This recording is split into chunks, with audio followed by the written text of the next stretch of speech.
Holy digs not like us. This is Flight Check, Season 5, Episode 5. We're back, once again, talking all aspects of FlyQuest and LTA. FlyQuest with a 2-0 over Dignitas last night. In case you weren't watching the Super Bowl, that did occur. That did go down. You know, like many of us, both Knox and I know for sure, did not watch the game live. And when I say the game, I meant the FlyQuest game. Because, believe it or not, there is crossover between people who watch the Super Bowl and people who watch esports. Which I know that's crazy to think about. My name, as always, is Sandy Toes. To my left, and my extra left, my fellow host, Knox War, and Curly Double Q. Fellas, let's talk Super Bowl really quick. It's the cultural zeitgeist. It is the moment. What did you guys wind up doing? Where were you at? And what was the best, like, food, dip, snack at the Super Bowl event that you attended? So I rushed back because earlier in the afternoon I was at the Dallas Open. And yeah. So I got a singles match in between Zasparov and Ruud, the number 4 in the world and number 54 in the world. Great tennis match, 2-0 in favor of Zasparov, which was kind of surprising. Wow, that is a surprise. Underdog upset. So honestly, fun match, great time. Came in about maybe halfway through the first quarter, and I was starving because I hadn't eaten all day. And the very first thing I saw was, and this is at my parents' house, but my stepmom had recreated my grandmother's breaded beef recipe. Ooh. And then there was a whole bunch of nacho fixing toppings, and so I had loaded nachos with my grandma's shredded beef. Oh my god! Yeah, man. that sounds pretty good. Yeah, no, that's great. That is, that's some fire right there. Curly, how about you? Super Bowl. Oh, you know, I had such a big celebration of just hanging out at home watching FlyQuest. I'm not particularly a football fan myself, but so I was. Didn't watch? Okay. No, the only thing I tuned in for was that halftime show. Yes, sir. That was absolutely beautiful. Everything else did not matter to me. And then in the end, Philadelphia was going to be destroyed anyway, whether it was because they won or lost. And then thankfully they won. So, but while everyone else was tensely watching one of the most hated Super Bowls of all time, I was having some mac and cheese. There you go. So that's pretty solid. It was good. Right there. It was real good.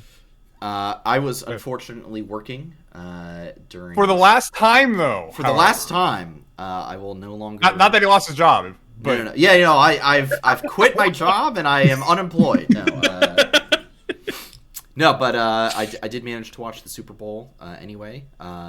Some folks brought in barbecue, so I made a half pulled pork, half pulled chicken sandwich, and that was pretty. Hey, okay. That was pretty bomb, and there was some good mac and cheese as well, and a nice, a nice like vinegary coleslaw. I don't like mayo-y coleslaw. I prefer like a vinegary coleslaw. So everything kind of, you know, interesting.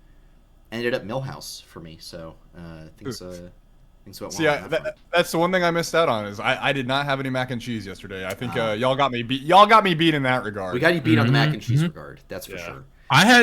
Mine was planned for like 4 days. All right, I contemplated this like real hard. He was thinking about this deeply. This was a deep exercise. No, it was. I mean, here's the thing. Anytime I try something new, I think like I get in depth. I'm like, all right, what am I gonna do here? What do I need to get? What do I want it to taste like? What does that mean? You know, I think hard about what I cook. Yeah, for sure. Well, speaking of thinking hard, FlyQuest didn't have to think too hard to take down Dignitas this past weekend. It was a 2-0. We will get into it. I first want to turn our attention to the other match that was on the board this past weekend, which was TL versus Shopify. Thoughts here from you guys? This one to me felt pretty straightforward. Shopify still is not really impressing me, but at the same time, I won't say that TL is really being super impressive to me either. So it was like an expected victory for them, but not really. I wasn't like impressed by it. In other words. I thought Game 1 was very solid display from Team Liquid. Game 2 very much was like that should have been Shopify's, right? I don't know who's making the calls necessarily in Game 2, but you have a comp that's kind of centered around kind of like these quick skirmish, like picks in the jungle and pushing side lane kind of thing. You don't want to team fight that much, and then for whatever reason, you have the entirety of Shopify Rebellion trying to go for these team fights against Team Liquid, and I mean, Team Liquid has a team fight comp. They're typically been better team fighters. Like, I don't know why you're picking this particular fight. Like, yeah. So overall, I agree with you, Sandy. I don't think I was super impressed even with either team, but Yeah. At the end of the day, I mean, it's still a 2-0 for Team Liquid. They knew how to capitalize on Shopify's questionable team fight decisions, and they got their match. They're in Brazil now. Yeah, they're on the way. I need to see. I know we are playing.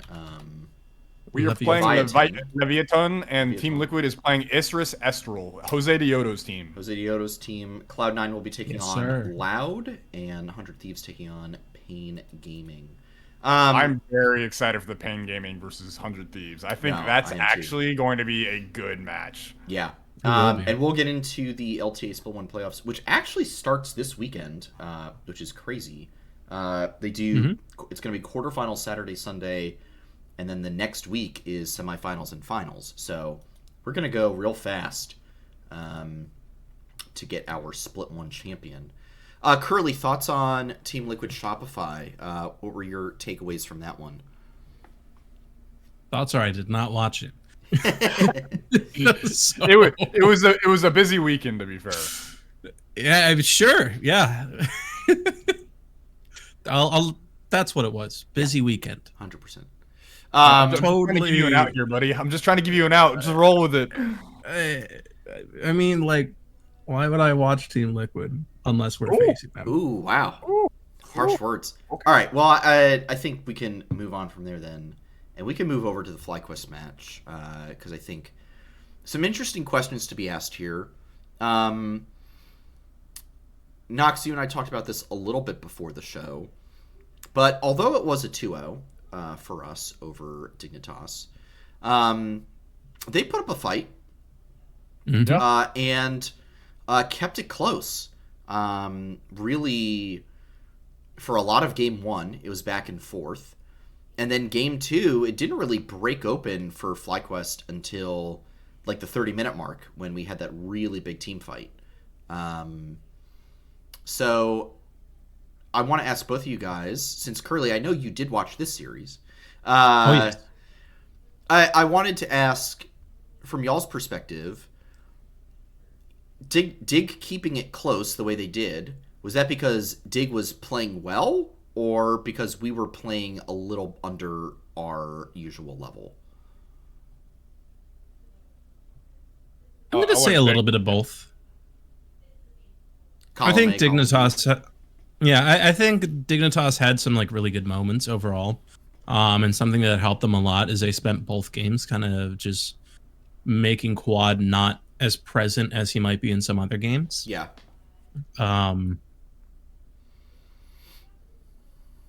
Yeah, I will say Kiene did a really, really good job of putting constant pressure on Quad and lane.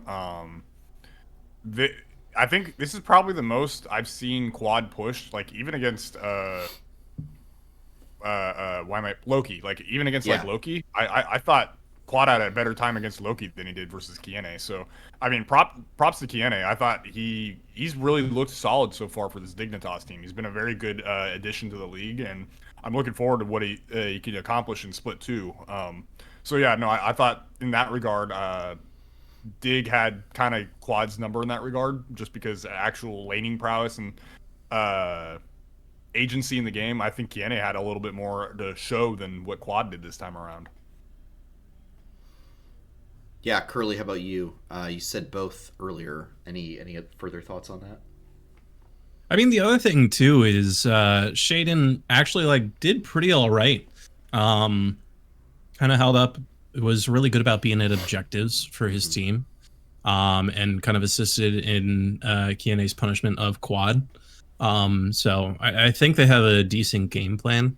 And maybe over the summer or like in this time down, they might have a chance of being a good threat come summer, come split 2.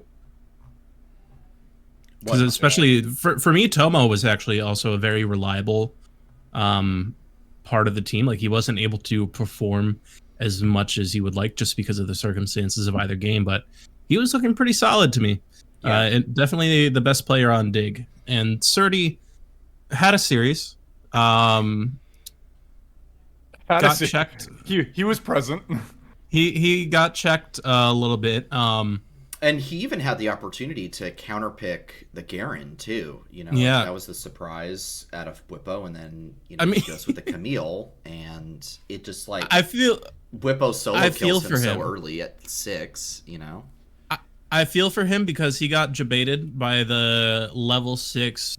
Bam! Suddenly all your health is gone. Right. But then the other thing is like that dive on quad was like this close to working, and I see why he followed up so far. I mean, it was pixels of health left. Yeah. It was so. It was actually unfortunate. That made me sad because it was flashy, it was cool, and it was really, really almost worth it. But that alone kind of killed it for him, and kind of whatever lead that Kiane had scratched away for himself with Shaden camping him as well, like kind of got leveled out through that, unfortunately. Yeah, for sure. I mean, some interesting drafts here for sure. I felt like Isles was a player on Dignitas that kind of struggled in this series. The Elise was not super exciting for me, at least his performance on it. The Bard had a couple good moments, but I mean, he wound up going 1-9-11 in this best of 3. You know, like just not what you need from your support. Busio, on the other hand, 3-6-17, right? Like that to me is just like the stat line that you're looking for here.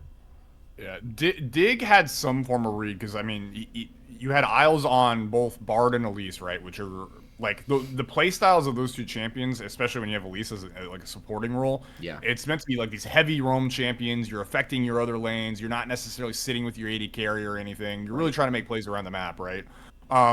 So there was clearly something in their like meta read or not meta read, scouting read against FlyQuest where it was like, hey. We just need to really put pressure on the map, and we need to like make sure that like our other lanes are like finding areas that they can like win in, right? And I think to a certain extent it was working. I mean, you can see how much pressure Quad was getting put on himself. Kiane was finding advantages off of it. I actually think it was a fairly solid idea, but I think the problem kind of comes down to for Dig is that when you start getting into the mid game and the late game, not to say that the Bard necessarily falls off super hard, but like it becomes extremely hard to start like utilizing his kit to its fullest potential while also not being debilitating versus your own team. Right. And then the Elise unfortunately just kind of becomes a stun bot. Like the whole thought process behind Elise right now is like you get a massive early game lead going for your team, whether it be your AD carry, your mid laner, or even your top laner. You get a massive lead going, and at that point you just like, okay, I did my work.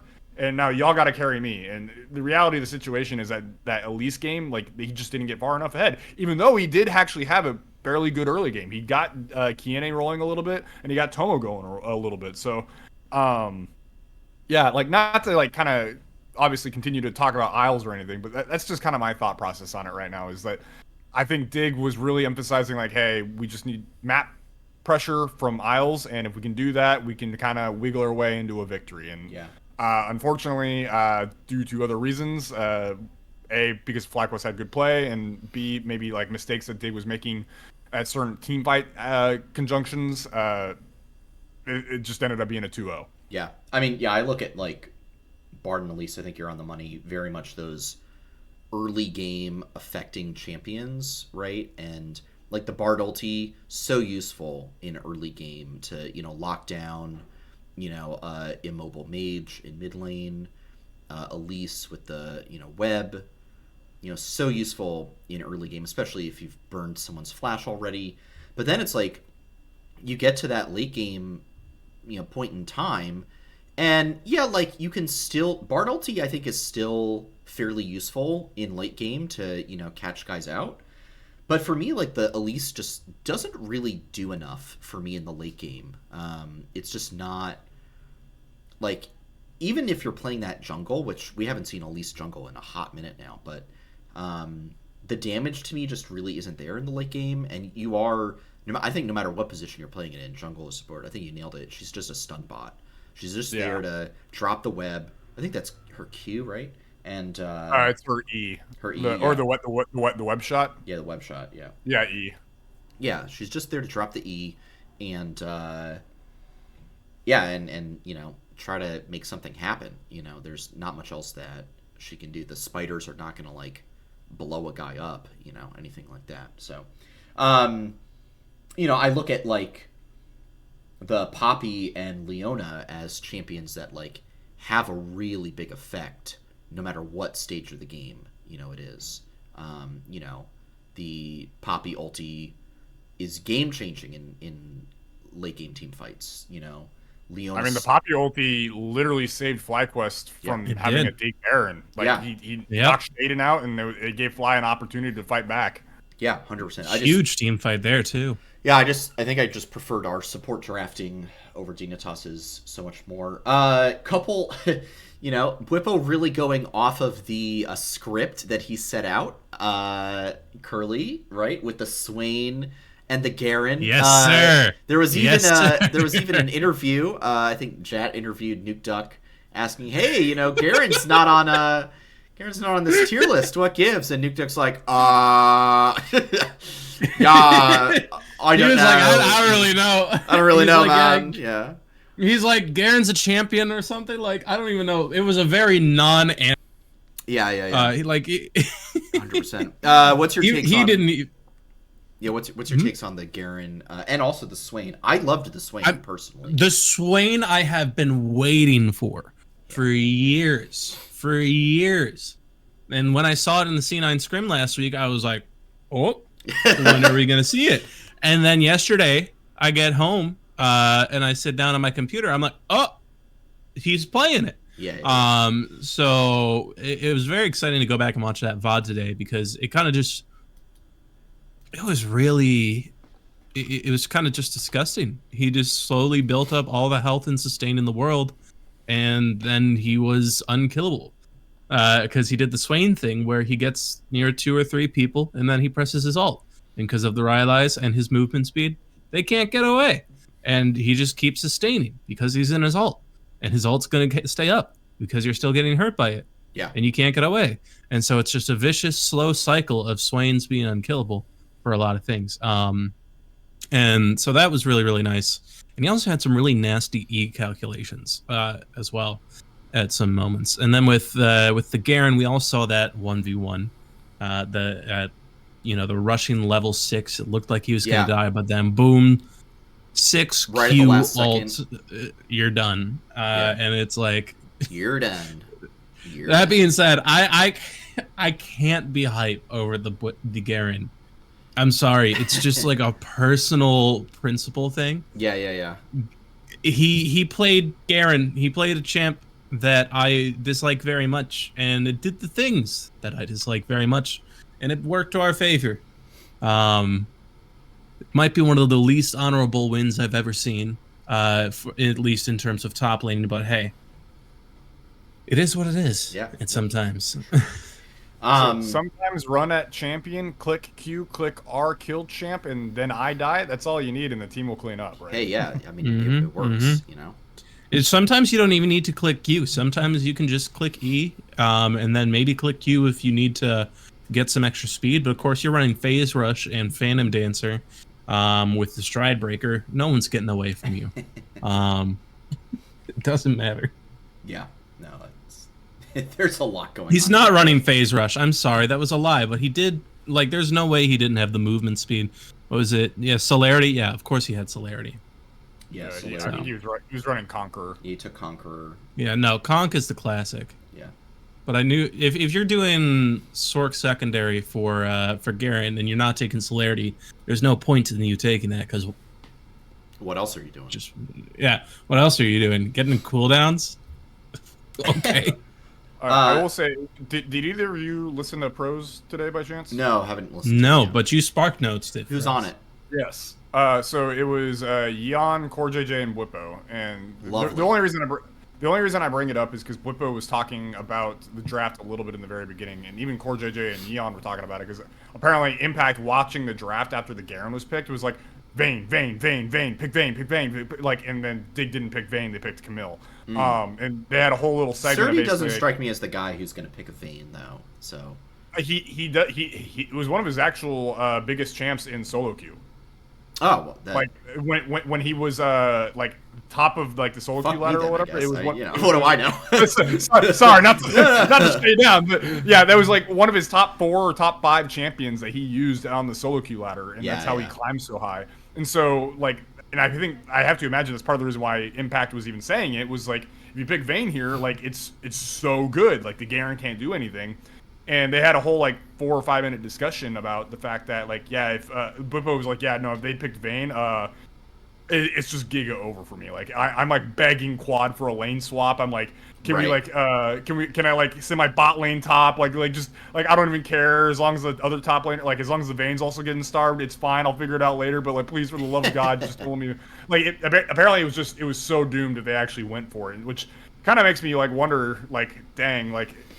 I wonder if there's more niche picks, like when Whippo does these champ picks that are kind of a little more niche. Obviously, it's out of anyone's comfort zone to pick stuff like a Vayne top, but I wonder if it would be more beneficial for teams to just like, F it, we ball, pick this thing that absolutely destroys this other champion, and we'll kind of make it work in our draft. So that's kind of one thing I'm waiting to see is if other teams will figure that out against like Whippo in the future. Just pull a caps and say, Dylan, we go Vayne here. And no, I mean literally 100%. Exactly that. Yeah, no, I mean I think that's certainly interesting. I do worry sometimes about Whippo's propensity to pull out these interesting picks, and like they do have some very hard counters. But I mean maybe he just felt like maybe he just wasn't worried about Dig pulling out the Vayne in that moment. Maybe he just wasn't thinking about it, or he felt like it wasn't the right pick for their comp, and that they would be taking the way risk. The way he kind of described it on Pros was that like at the time of the draft it was Sejuani, Silas, Kaisa, and Elise, right? Right. And so you have 2 fairly tanky-ish champions in Sejuani and Silas. Yeah. And then you have a squishy Elise that in like if you get on her, she's just dead no matter what, right?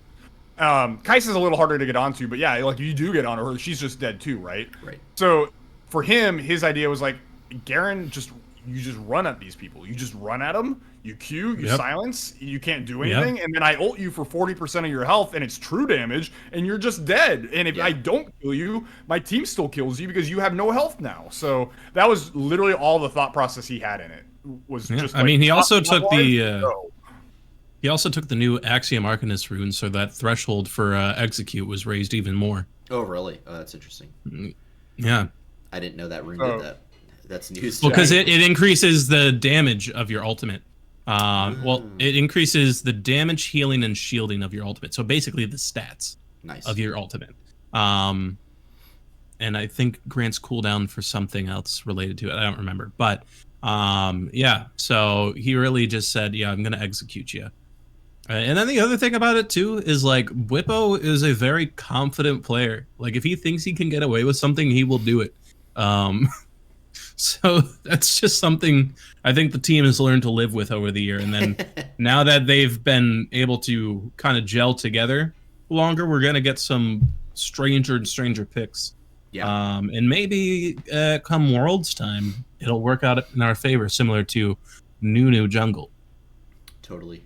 A couple other pieces. I think for me, Masu had some incredible positioning. Masu had a great weekend, man. Yeah, his the Varus had some incredible moments. The Ezreal looked really good as well.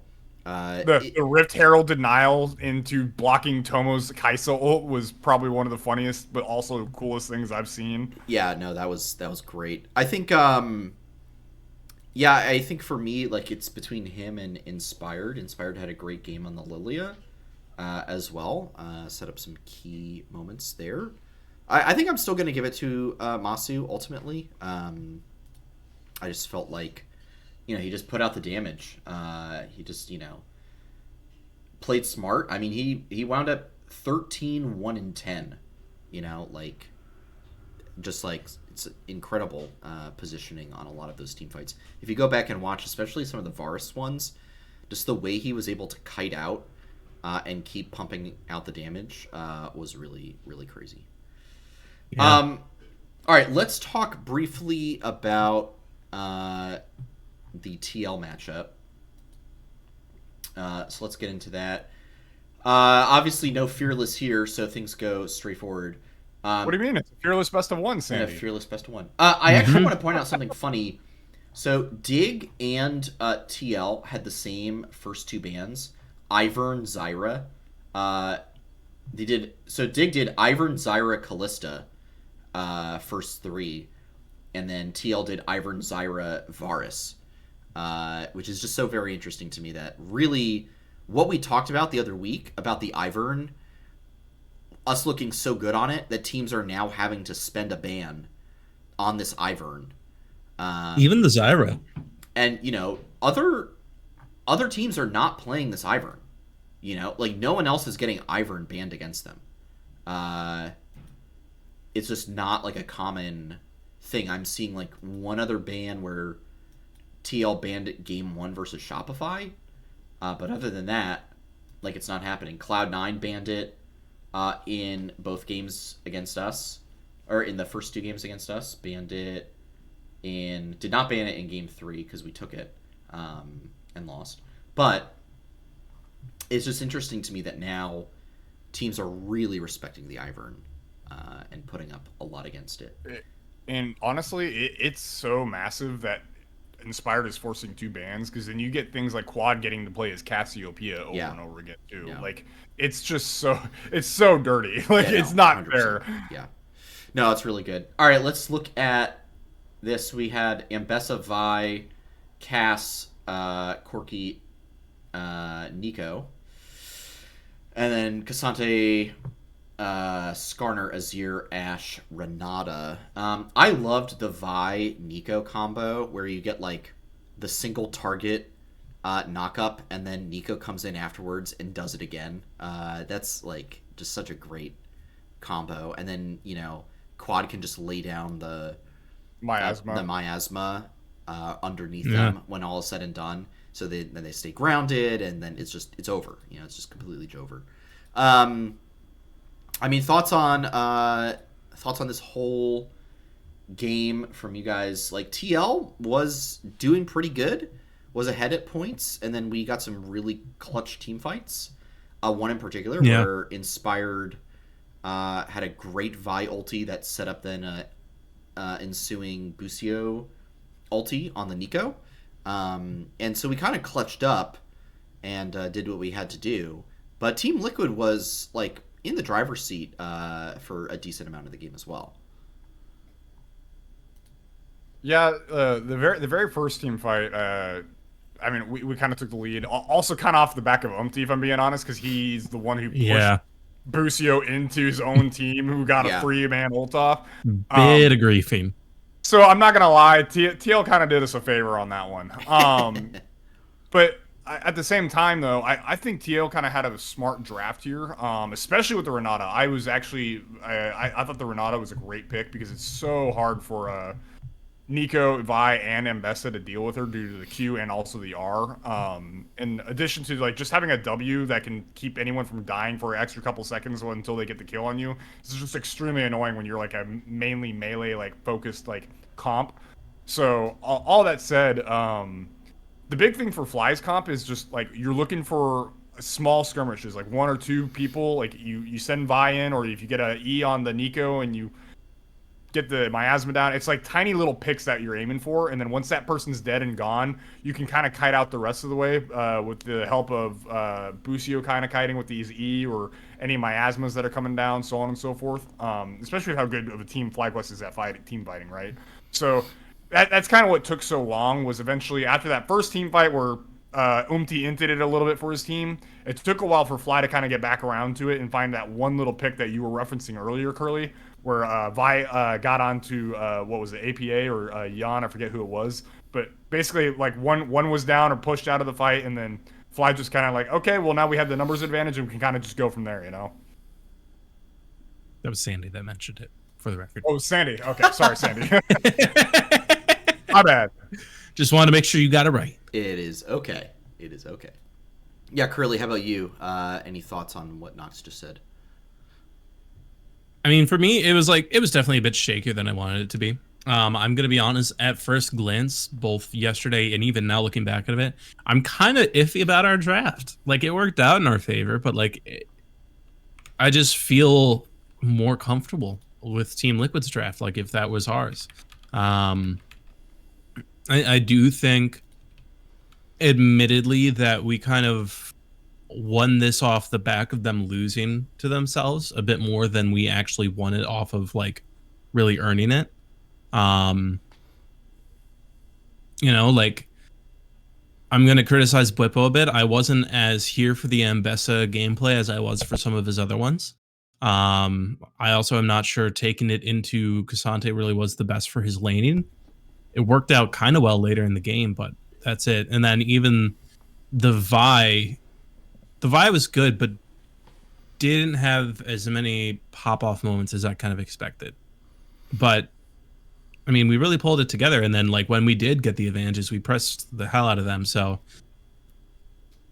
I mean, we know how to take lead when it's given to us. No, yeah, for sure. Yeah, I think that is one thing that I really liked about this game, is that when TL gave us an inch, we took the mile.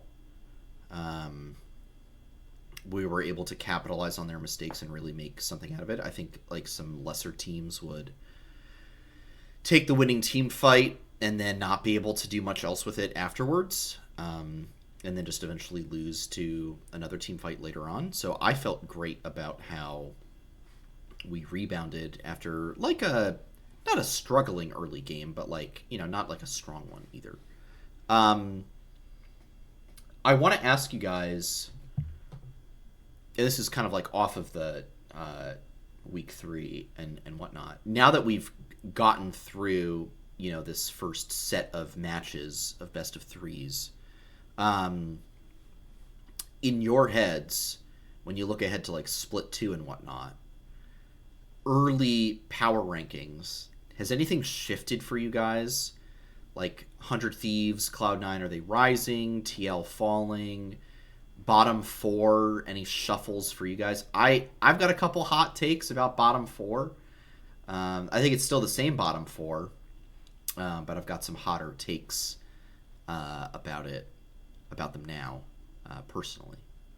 Yeah, I mean, I'll let you do the hot takes, but I'm reshuffling my bottom 4 power rankings a little bit. I thought Shopify would be a little bit better than they are, and yeah. I need to bump them down. I need to bump Dignitas up. I do think they're kind of improving quite quickly.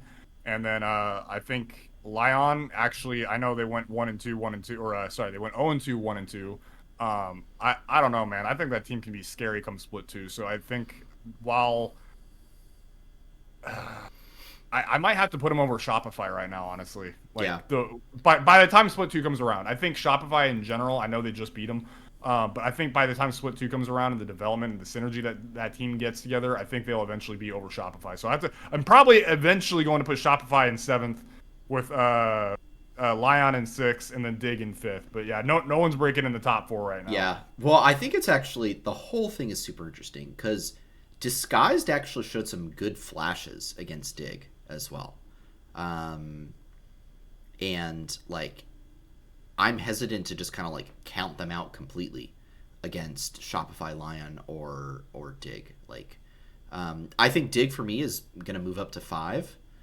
I've still got to debate the Lion and Shopify a little bit, but Lion, I think, actually might not be too shabby. I think they literally had like a week of scrims, right? And like 3 different native languages amongst them.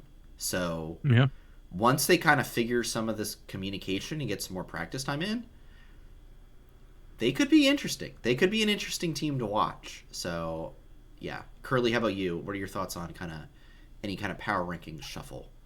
It's hard for me to judge right now. The only thing I can confidently say is at the moment, I'm definitely higher on 100 Thieves than I would have been before this split started. I agree with that. But then it's also, we need to get through Brazil and see if they hold up the momentum they have, because just last Worlds, they beat C9 to get there and then absolutely flopped once they met Latin America. So who knows what's going to happen?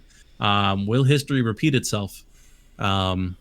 We shall see. We shall see. But overall, I'm hesitant to make any snap judgments. I do think at the very least, I'm going to keep FlyQuest Team Liquid top 2. I'm going to be biased and make FlyQuest top 1.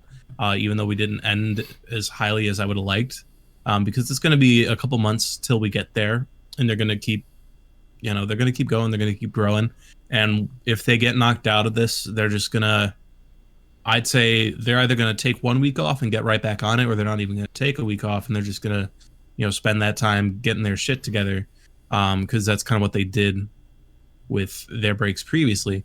And then for all the other teams, they have all this time to just kind of keep scrimming. And I know we talked about the pool of teams that might be lower quality being the ones staying behind that they get to scrim with.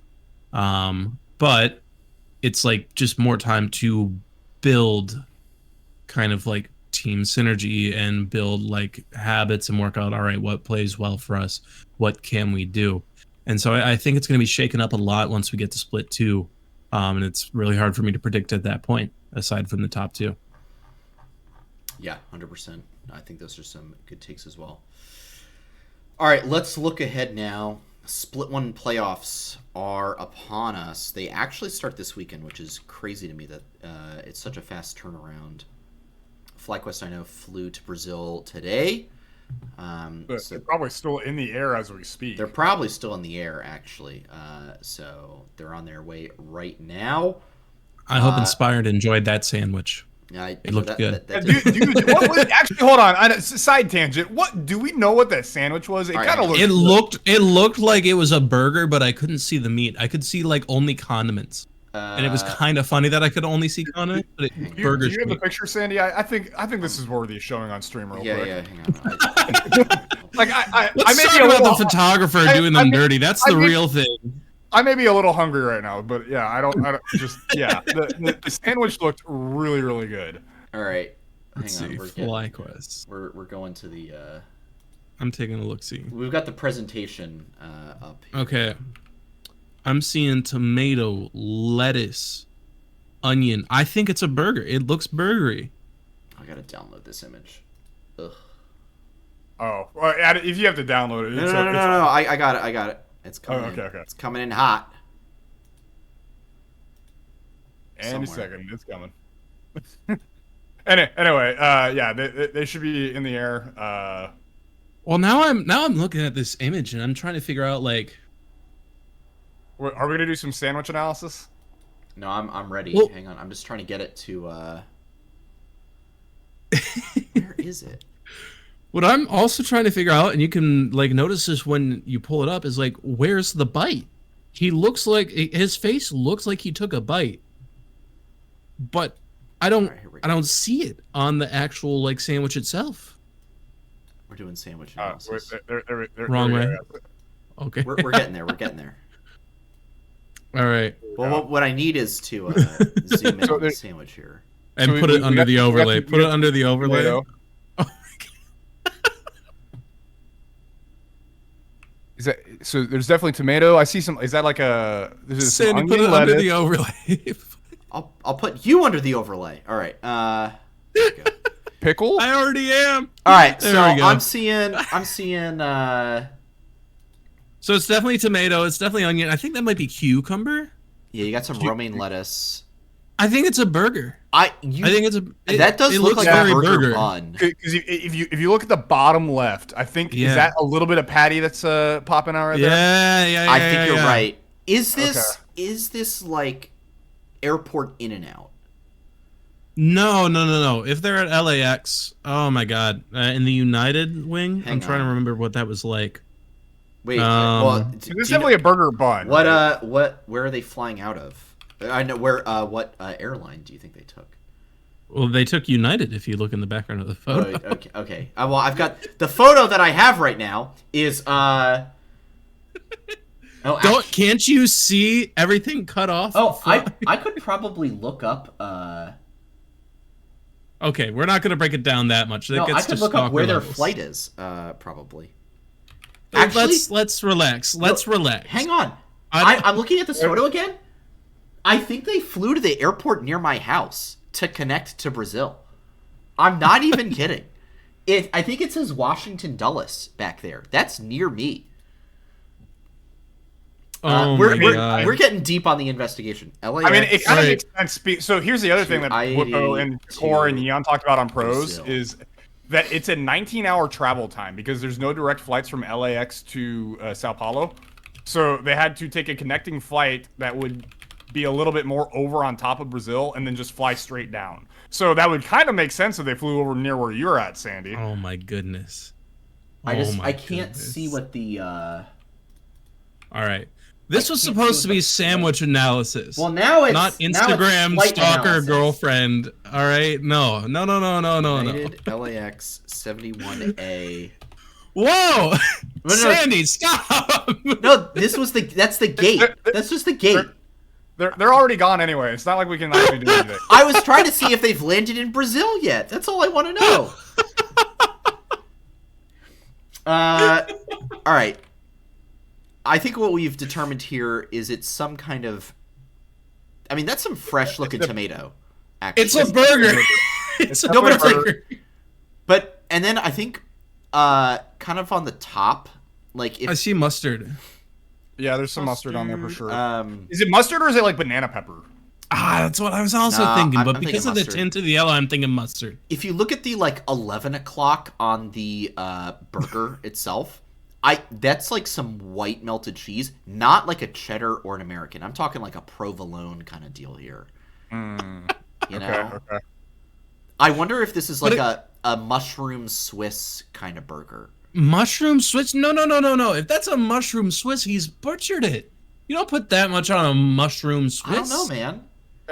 Do you normally have tomatoes with a mushroom Swiss burger? I feel like that's what I'm saying. You can put whatever you want on a mushroom Swiss burger. You can. I mean, you're already making the choice to get a mushroom Swiss burger. You know, fine, whatever. Do whatever you want. But like, if you're doing a mushroom Swiss burger, the only other thing you should be adding to that is like a spicy brown mustard, a little bit of mayonnaise, and maybe caramelized onions. You want it to be savory. That's what it's all about. It's savory with a little bit of the bite of the Swiss. If you're putting all the lettuce, if you're putting the tomato, you're putting like yellow mustard, you're defeating the point of why you even got a mushroom Swiss burger in the first place. It's like, why did you do this? But here's the question though, Curly. It's not a freaking smash burger. I knew exactly where you were going with this. Oh my god! It's not a smash burger. Inspired is not that deep in the shithole yet. It might be a smash burger. I can't really tell from this angle, but it shouldn't be. If it is, it's just worse. If it's a mushroom Swiss smash burger, I No, I need a new jungler. Honestly, I don't think it's a smash burger. There's too much stuff on this burger for it to be a smash burger. It's just gonna live. Like right. All right, you gotta just leave that on screen now. By the way, though, you're just Sandy. gonna leave it on screen. Yeah. Leave it on screen. I mean, why not? All right. Yeah, there you go. Perfect. Our new permanent addition to the overlay. We're not making it permanent. This will be like tonight only. This is welcome to Burger Check. Okay, no. Okay, hear me out. We leave it for the entirety of while they're in Brazil. It's just gonna go on top of our icon. Is where it's gonna go. The new flight check logo. Inspired burger from the airport. Yeah. Airport burger. Oh my god. We are gonna need somebody to interview him and ask what he was eating in the airport. We're gonna need that. I'll get Parker on it. Yeah, I'll get I'm Parker on sure it. we can do some investigative reporting on this. Yeah, we'll be back. Oh. All right, let's talk Split 1 playoffs. It's time. It's this weekend. 100 Thieves versus Pain. Isurus Astral versus Team Liquid. Cloud9 versus Loud. And FlyQuest taking on Leviathan. This is a serious question. Are we just expecting a clean LTA North sweep? And No. I'm not saying like 2-0s across the board, but like, are we expecting every team to take the dub here? No. Okay, who on the LTA North list is gonna fail us in this moment? Unironically, I think it's going to be 100 Thieves. Pain Gaming is a good team. This team was just at Worlds, and they also. So here's the thing, and this was talked about a lot on pros as well as like just like in various discords that I'm in, but. And I think I even talked about it like last split too, and it's even more so now this split with all the new objectives that are on the map, and basically there's like a script, so to speak, of like, hey, it is 5 minutes in the game, you need to start prepping for Drake, or you need to start prepping for Grubs, and then it's like 10 minutes, okay, the Herald's starting to come up, and then on top of that you got another Drake, and then at like 20 minutes, okay, you have Otacon popping up, and then 25 minutes you have Baron popping up. There's something to do like every 5 minutes, right? So basically, the way 100 Thieves likes playing the game is just, they don't have to worry about macro. They just say, okay, we reset on good timers, we make sure we have our items, and then we go fight. That's all we have to worry about. We don't worry about side laning. We don't worry about trying to skirmish in the jungle or nothing. It's like, we meet them at the objective, we try and get better setup at the objective, and then we fight. That's what they do. Pain Gaming does the exact same thing. And when Pain Gaming does the exact same thing, there's far more variability. And I still think, even though they're the 4th seed in LTAS, like, they can absolutely still pop off. So for me, it's 100 Thieves, because they're the most variable team in terms of how they play the game, and they're playing the other most variable team currently in the LTAS. It is going to be a bloodbath, in my opinion. I think these teams are going to end up flipping like every objective possible at every moment, and it's going to be the most awesome, entertaining series this whole playoffs. I like that. Curly, how about you? What's your eye getting drawn to right now? I mean, like, my bias is I want to say Isurus, just because of Jose Diodo. And if Team Liquid throws like they did today, or not today, yesterday, then Isurus is making it to semifinals. I'm really, like, my big eyes though are on like Pain and Loud, because Pain just has been really, really good. And like I said, there's the history of 100 Thieves kind of playing well, and then they get to Latin America and suddenly they're not playing well. But then with Loud, it's just, they're always the team that I consider highly, even though they ended up 3rd seed. I feel like if they get the chance on what is technically, I would still consider this an international event, even though it's in one conference, it's still international to some degree. And I feel like they really try to put their money where their mouth is when they're on such a competitive stage. So I'm kind of looking mostly at the 100 Thieves and C9 matchups against Pain and Loud, respectively. I think those might be, oddly enough, the potential weak points of the LTA North, despite how everything played out seeding-wise. Yeah, I think for me, it's going to be... I think Cloud9 is going to be fine, personally. I think, yeah, Cloud9 is pretty much my one guaranteed. I don't have any concerns about them playing against who are they playing against?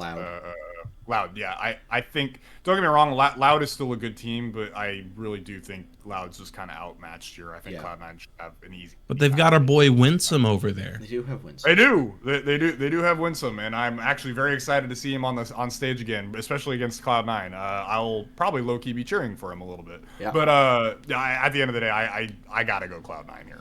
Yeah, No, I think that's real. That is very realistic. I feel pretty good about us versus Leviathan. What I'm really interested to see is actually the Isurus Team Liquid game. Just because I'm just not convinced by TL yet. Has been on the struggle bus. APA, I mean, I've doubted him before, and it's bitten me in the butt. But I don't know. If he's on that Azir, that did not look good in our game against them. He had some really bad ultis. What do you mean? It looked really great. It looked great for us. Depends on the perspective you're looking at. Yeah, it depends on your perspective. And then 100 Thieves versus Pain. Yeah, I mean, I feel like they are that team that can really pop off one moment and then absolutely collapse the next. Like, Pain, I mean, Nox, you're totally right. This is a team that's actually, like, running it back for a second year as well. Like, this is the same roster that they ran all of 2024 and made it to Worlds with. You know, they finished second in Split 1, first in Split 2, and didn't do half bad at Worlds, you know, top 16, right? So, I think they made it to Swiss, if I'm remembering. Yeah, they made it to Swiss and then went 0-3. But they, unironically, like, I don't think it would have changed their scoreline. But I forget who did the measurement on it, but they had either the hardest or the second hardest line of teams in the Swiss stage behind, I think, one of the Korean teams. I think you're right. I think they had a very tough. I'm actually going to pull it up right now and see who they played. Like I said, I don't think their scorelines would not have changed. G2, T1, and Team Liquid. So basically, the EU #1, the eventual world champs, and the NA #2. Like, the only way that gets harder is, you know, you throw in like a BLG in there somehow. You know, like, Oof. Right. Oof. So yeah, it wouldn't have changed anything, but they did have a hard lineup at Worlds. So technically, they did tie Mad Lions Koi for 15th. So I mean, there is that. Brazil equal to Europe? That's all I'm hearing right now. What I'm hearing is Brazil #1 equals EU #3. That's what I hear. Man. Oh, boy. Andor is greater than NA #3. So, you know, we'll see how these things go. Oh, my. All right, let's run through some really fast predictions, and then we'll close out the night. We'll end with the FlyQuest one. Okay. 100 Thieves versus Pain. Let's go Curly, Nox, Sandy, and then we'll reverse it back and forth. We'll snake it back and forth for these predictions. 100 Thieves versus Pain. Curly. Pain, what scoreline? 2-1. Love it. Nox. So I know I was talking Pain earlier, and I know I said one of these NA teams would falter, and it would probably be 100 Thieves, but I am actually going to take 100 Thieves 2-1. I'm going to go Pain 2-1. I like it. Okay. It's spicy. Okay. It's spicy, and I like it. I respect it. Either way, we're getting 3 games out of this. I want 3 games. Yes. All right, we're going to skip Levi didn't fly. Come back to it. Cloud9 versus Loud. I'm going to say Cloud9. You know, I'm actually going to say 2-0. Okay. I think people think this is a 2-1. It's going to be a 2-0. Nox. I'm actually on the same page as you, Sandy. I think it's a Cloud9 2-0. I don't think Loud's taking a game. All right. Curly. Hoping to be wrong, but I'm also going Cloud9 2-0. All right. Isurus, Estral, Team Liquid. Curly. Oh, I know what you want to say. I know exactly what you want to say because I want to say it too. If you say it, I'll say it with you. I'm just gonna send the fan. Isurus 2-1. Yes. Jose Diodo. Yes, brother. Rock own shit. I'm just gonna go for it. I don't care if I'm wrong. I wore this jersey for a reason. Shout out to Jose Diodo. He's my goat for real. Okay, Nox. What do you got? What do you got for this one? I will be the... Well, I don't want to say I'm going to be the realist, because there's a very real world where Isurus takes it. But I am going to go TL 2-1. I do think Isurus takes a game. I don't think TL's playing very well. I do think they can punish them. I don't think they're good enough to take 2 games. I think I am actually going to say TL 2-1 probably. But I literally would not be shocked if it's an Isurus dub. The way you baited me. If you do it, I'll do it too. Except, all right, fine. No. You know what? Fine. Isurus 2-1. Isurus 2-1. Yeah, I better see on your pickups then, Sandy. Well, see, here's the thing. Several times, there have been many times in the past where I've said one thing on the show, and then Saturday 3 p.m. rolls around, and I'm like, well, crap, I got to do pickups. What did I say? You hear that? He's rolling it back. He's rolling it back. I don't know, guys. I'll just go with this. I'll send it on this. All right, here's the real deal. Leviathan fly. I'm going to say fly 2-1. Ah, interesting. I'm going to say fly 2-1 here. Knox, how about you? So I will say this is the team that I have the least amount of familiarity with. I do know Zatha. I do know Cody. I do know Cio. I do not know the 2 Brazilians that are on this team. I unfortunately have not had the time to watch them play at all. Having said all of that, I'm getting an inkling personally that I think Fly's not going to have an issue with them, and I'm just going to take a Fly 2-0. Okay. Curly, close us out here. Yeah, I mean, if it's anything like the scorelines I'm seeing on their split 1 results, it's going to be fun no matter what, but I think it's going to be a Fly 2-0. All right, I think that's fair enough. All right, well, that kicks off this Saturday, and it is going to be an interesting time. It's going to be 2 p.m. Eastern, so 11 a.m. for you West Coasters. For Knox, it'll be 1 in the afternoon is when the games kick off. FlyQuest playing at 5 o'clock for the East Coasters, 4 o'clock for the Central folks, and 2 o'clock for the West Coasters. Amongst us. And look, 3 p.m. If you live in Colorado or something like that. And then things repeat on Sunday. Semifinals and finals will be the weekend after. So we will discuss the results of 4. Honestly, these are going to be some... I'm excited for these best of 3s. These are going to be some bangers. I'm more excited for this than I thought I was going to be. The hype is ramping up for me a little bit too. It's just there's something about the fact that we were playing other teams that we don't typically get to play. Right. It's against players that we don't typically get to play against. Even though I feel everything should be not even somewhat majorly favored in favor of LTAN or North. Yeah. I don't know. I'm just excited, man. I think there's just a lot of opportunity here for fun storylines, fun matches. There's a lot of unknowns that will be answered. I think this is what I've kind of always dreamed about happening, way back when we were always region locked, and the only time you'd ever see it is MSI and World. So now that we're getting a small, minor little international tournament, I love this. I've always wanted this for so long. Yeah, 100%. I think this is going to be good. All right. I think this is some exciting stuff. I did want to throw a little wrench in the script real quick, Sandy. Please do. So... Ooh. Really quick, because I know neither of you have prepped for this, and I'm going to be a little bit mean because I've actually been thinking about this a little bit. Uh-oh. But the fact is that normally there is considered an All-Pro and an MVP for the split, but it's a little awkward because the playoffs is international. So with that said, I would like to do a quick rundown of who your All-Pro is for this little tournament and who your MVP for the split would be right now. We're gonna rip it off the top of y'all's. For North split 1. So North split 1. We're not looking at the South at all. Just really fast. Oh goodness. Okay. So I'm only gonna be able to do first team All Pro. I think. You don't think you can do all 3 teams? Okay, fine. Okay, you know what? I mean, if you I'll give it a shot. I'll give it a shot. I'll give you my MVP. I can do that. I can also give you my MVP. All right. So. Curly on 3. Let's say MVPs. All right. 1, 3, 1, 2, 2, 3. Quid. River. Quid. What? Oh, all right. Quid. Yeah.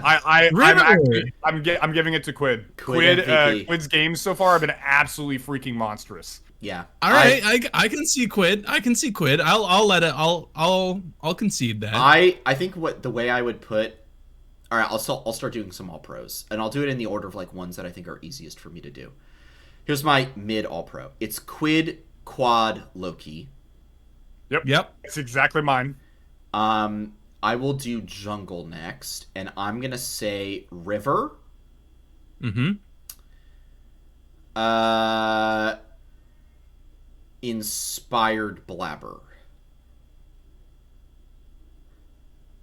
Trying to think. Blabber has had some really high highs, but he also had like a really, really bad game 1 versus. Well, that's why he's my. That's why he's my. I feel like Inspired has been more of a driver of like quietly driving FlyQuest wins more than. Yeah, I'll give you River Inspired. It's a question mark for third. It's a question mark. I don't know. The Otacon, the Voracious Otacon. He's done more for the jungle than any other jungler I can think of. I don't know. I guess Blabber, but I think I'm going to have to go River Inspired Blabber in that order. Okay, so you agree. I think I have to give it to River just because Inspired unfortunately did get punished pretty heavily by Blabber, but Blabber also had kind of some stinker games in game 1 versus FlyQuest as well as versus 100 Thieves. And then I think River all around in general has just been like, River hasn't had the high highs of Inspired or Blabber, but he's definitely not had the low lows. And his overall peak, I think, just ekes him out in the first, in my opinion. Bot lane, I'm gonna go Masu, FBI, Sven. Really? Okay. I'm thinking FBI, Sven, Masu. I mean, we're all mostly aligned here. I don't even have FBI in my top 3. Wow. Okay. I think Yeon has been really, really good still. Okay. I have it Masu, Yeon, Sven. Oh, don't get me wrong. It was hard to put Yeon out of top 3. It was hard. FBI had some really flashy moments, but then he had some really, really dumb inty moments too. It's hard to you don't think about it because the flashy highlights are so great and the team won, but he had some really bad stinker team fights in some of his matches. So he's 4th for sure, but I can't give him top 3 right now.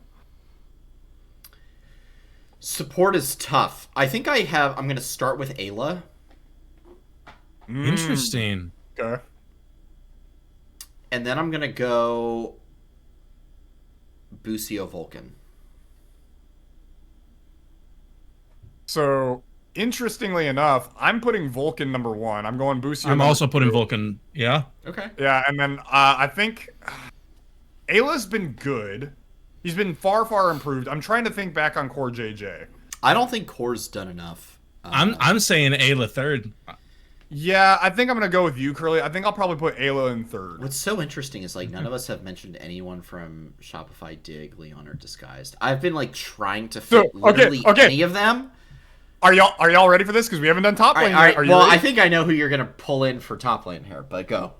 What's your top lane? I number 1, I still got to go Impact. I think Impact has been the driving force for Team Liquid and why they've had any success at all. I think he's been awesome. Whippo. Yeah. Number 2, Impact. Yeah. I'm going Castle. Whoa!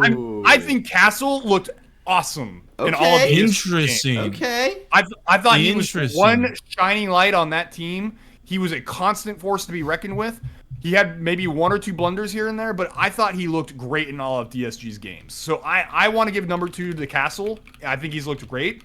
And then number 3, it pains me to say it, but I think Thanatos has been a little bit more of a driving force for Cloud9 than Whippo or Sniper has been. So I got to go Thanatos number 3. I will admit I don't think I've seen enough of just the gameplay from Thanatos to be able to judge him well, and I think that's my struggle on this top lane ballot is I don't know if I've watched enough of top lane to be able to say. I agree with you on Impact, but my 2 and 3, it's just this weird mix of Sniper, Bwippo, Thanatos, and I would maybe I would maybe throw Surdy in there. He hasn't been terrible. I think he's been good in a bad situation. I would have considered it a little more, but I think he had some really bad blunders. I know he's not he's not top 3, but I could feel a top 4 in there. The most difficult thing about all this though is you're not really able to litmus test everyone against everyone. Like there's No, still you three can't. people, And that's why it's hard, and that's why there's not an Yeah. official like all pro this time Yeah. around. I thought it would be kind of fun to like just off the rip. Like I know none of us have been thinking about it. Like, what do we think? Well, I find it really interesting that all of us at least named 100 Thieves player, and Nox, you and I agreed on Quid for MVP. Yeah. No, I can concede. Quid is actually, like, thinking back on it, Quid's definitely more MVP than. So we're unanimous in that. Not off the bat, but we are in the end. I'm gonna have to go. Impact is definitely first for top. I think like it's gonna be low key bias, but Bwipo I'm still putting second, if only because I think he brings a level of creativity to the role that no other laner can. And so sometimes it doesn't work out, like anytime he picks Urgot ever. But outside of that, he does make it more like he really pushes his opponent to work draft into doing something different a little bit, you know? Because let's see, he's played Cassante, he's played Galio, he's played Urgot, he's played Garen, he's played Swain, he's played Ambessa. And then what did he do in like week 1? Like this man is not running back much at all. Who did he play against Shopify? All right, he did Urgot again, and Ambessa. So the only time he's running back is Urgot and Ambessa, which is hilarious because of what I just said. But so he pushes a level of creativity. I just realized this doesn't really work well considering the Fearless. So.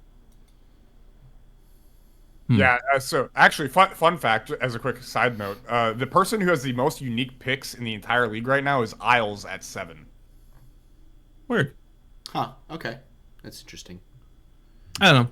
I still think, though, because of the tendency to pull out champions that other players might not be as comfortable with, whether it's facing or playing themselves, I still am going to put Bwipo in that second place. Fair enough. And then... do you have third? I don't know, man. It's pretty hard. You know, I think I'm going to give it to Sniper. I think he's actually really stepped up this year compared to last. Yeah. Oh, I do agree. He has performed a lot better than he did last year, and he was already performing somewhat decently last year. Fair enough. No, I think that's fair. All right. Sorry, I just wanted a side tangent on that. That was great. That was a great little side tangent. I loved it. All right, we've made it. We've made it to the end. Thank you all so much for tuning in to another great episode of Flight Check.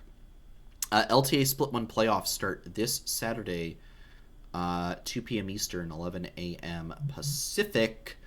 FlyQuest playing at 5 p.m. Eastern, 2 p.m. Pacific versus Leviathan, pending any 2-0 or 2-1 in the first match of the day. Be sure to catch us on Twitter for all of our reactions and thoughts to that one. You can catch the show at Flight Check Crew, myself at SantosDB, Nox at NoxWar with 2 R's, and Curly at Curly_WQ_. You gotta hop into the Flight Check Discord. All kinds of esports discussion and otherwise taking place in there. And if you missed any part of this episode, the VOD is going to be up on YouTube tonight or tomorrow morning, which is crazy. If you're watching that and would like to catch the show live, I've got great news for you.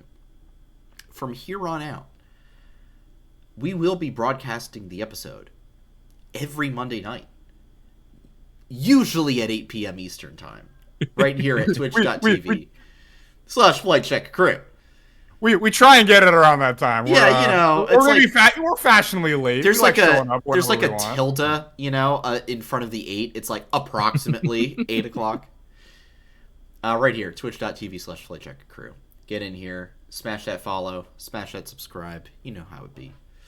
I can feel I did not have dinner, and I've been slowly nursing this one beer the whole time. I can really feel it right now. I've not had a full meal all day. Oh my goodness! We're having a good time. Oh my gosh! We're having a great time here on Flight Check. We'll go get you some food here in a second. Yeah, I got shakshuka waiting for me. It's gonna be a good night. Ooh, nice. It's gonna be lovely. Okay. Nox, any final notes before we wrap up? You know what? Just shout out to Inspired's Burger. That thing looks freaking delicious. I would crush that right now. I'm also hungry. So I'm doing fried rice tonight with yes, sir. with some jalapeno spam. So I'm looking forward to that. Ooh, all right. I see you. Curly, how about you? What do you got? Well, apparently I'm the only well-fed flight checker, so shout out to my soup and my for coming in clutch there.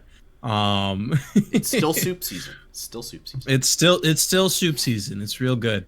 Yeah, no, I'm actually just also shout out to the fact that we'll get some a really unique tournament coming up just this weekend. I'm very excited for all of it.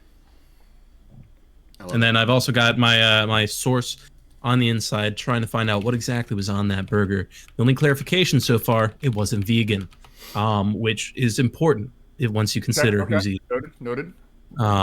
So that's it. More at whenever they land. Love it. All right. This is a shout out. I might never shout out this team again. In fact, it actually hurts me to say this. Shout out to the Philadelphia Eagles front four, their defensive line, for ruining Patrick Mahomes' evening. Nolan Smith Jr., Jordan Davis, Jalen Carter, Milton Williams, Josh Sweat. Y'all are my heroes. I hate the Eagles. I hate Philadelphia. As a proud Washington, D.C. native, your sports teams are the worst. But not worse than the Kansas City Chiefs. That's for sure. So thank you to the Eagles front four for doing us all a huge favor and ruining Patrick Mahomes' evening. And ensuring that Tom Brady remains the only person qualified to be in the modern day GOAT discussion. It's just the truth. That is all from us. So we'll just say from here on out, stay safe out there and bite your teeth, especially if you're in Philadelphia right now. Bite your teeth. Don't forget to hit the head on the nail. And we'll see you all very, very soon. Adios, everybody. Have a good one, guys. Peace, y'all.